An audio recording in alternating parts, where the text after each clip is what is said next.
মানুক আর না মানুক, এনসিপি কিন্তু তাদের দল পরিচালনার অর্থনৈতিক স্বচ্ছতার জায়গা কিরকম হবে, পলিসি কিরকম হবে সেরকম একটা ধারণা দিয়েছে। বিএনপি কিন্তু এই ধারণা এখন পর্যন্ত আমাদের দেয় নাই। বিএনপি দলটা আসলে কিভাবে চলে, বিএনপির প্রেসিডিয়ামের বা স্ট্যান্ডিং কমিটির মেম্বাররা আসলে কিভাবে চলেন, তাদের টাকা, বিএনপির নেতৃত্বের টাকা কোত্থেকে আসে, তারা কি আসলে ব্যবসা করেন, তারা কি দল থেকে চাঁদা নেন, দল থেকে টাকা নেন, কিছুই কিন্তু আমরা জানি না। জনাব তারেক রহমান থেকে শুরু করে মির্জা ফখরুল ইসলাম আলমগীর বা ছাত্রদলের সভাপতি রাকিব, এরা সবাই আমার খুব প্রিয়, কিন্তু তারা কিভাবে চলেন আমি তো জানি না, তাদের ব্যবসাটা কি।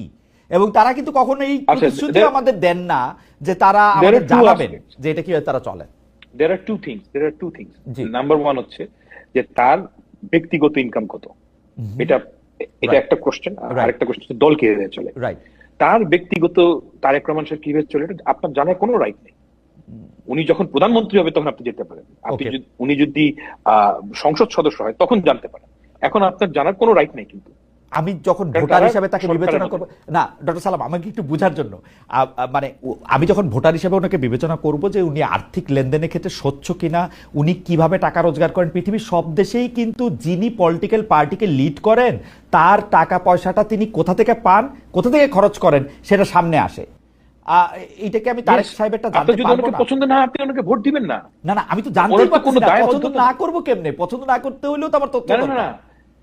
আপনি আপনার এটা তখনই পাবলিক ইনফরমেশন হবে যখন উনি ইলেকশনে দাঁড়াতে চান কিংবা উনি সরকারে গিয়েছেন। ওই সময় আপনি এত বড় পলিটিক্যাল পার্টির লিডার হিসেবে সেটা পাবলিক ইনফরমেশন না। না কেন? চা মানে লাইফটা ভরপুর, চা মানে ইস্পাহানি মির্জাপুর। উনি তো এখন পর্যন্ত কোন ক্ষমতায় যান নাই। ক্ষমতার সাথে কি এটা রিলেটেড ডক্টর সালাম? ডক্টর সালাম, আমি যদি ধরেন মার্কিন যুক্তরাষ্ট্রের কথা বলি, অস্ট্রেলিয়ার কথা বলি, আমার কি কোনো রাইট আছে আপনার বেতন কতটা জানার? আমি তো পাবলিক পার্টি না, তবুও আপনার রাইট আছে।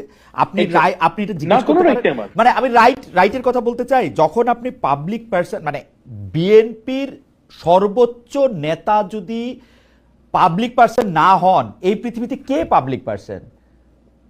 পাবলিক পারসন এখানে প্রিভিয়াসের একটা বিষয় আছে। সেটা হচ্ছে কি আমার ইনকাম। হ্যাঁ অবশ্যই প্রিভিয়াসের একটা বিষয় আছে যে আমার ইনকাম কত। আপনি আমাকে বললেন, আপনি জিজ্ঞেস করলেন, বলবো না কেন? কারণ সেটা ফ্যান্টাস্টিক, এটা একটা প্রাইভেট বিষয়, রাইট? হ্যাঁ, তবে এটা আমার জানা ছিল না।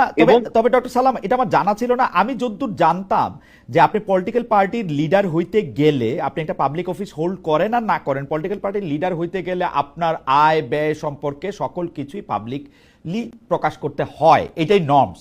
আমি জানি না যে মানে এর বাইরে আপনি যদি এই নর্মসটা ফলো না করেন সেইটা আপনাকে ভোট দিন না।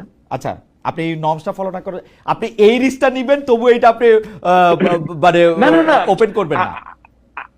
না, আমি ব্যক্তির স্বাধীনতার ব্যাপারে খুবই ফাসি। আমি ব্যক্তির স্বাধীনতার ব্যাপারে খুবই সেনসিটিভ। আচ্ছা ঠিক আছে। তাহলে এই থিওরিতে তার মানে হচ্ছে যে বিএনপি যারা করতেছেন তারা আর্থিকভাবে কি, তার নিজের পেশা কি, নিজের ব্যবসা কি, সেইটা উনার যখন নির্বাচন কমিশনে উনি যখন ভোটে দাঁড়াবেন তখন তিনি একটা ফর্ম ফিল আপ করবেন, উনি লিখবেন। কিন্তু আমার এমনিতে জানার অধিকার নাই। ঠিক আছে, এটা আমি চেক করে দেখবো না যে এটা আমার জানার অধিকার আছে কিনা।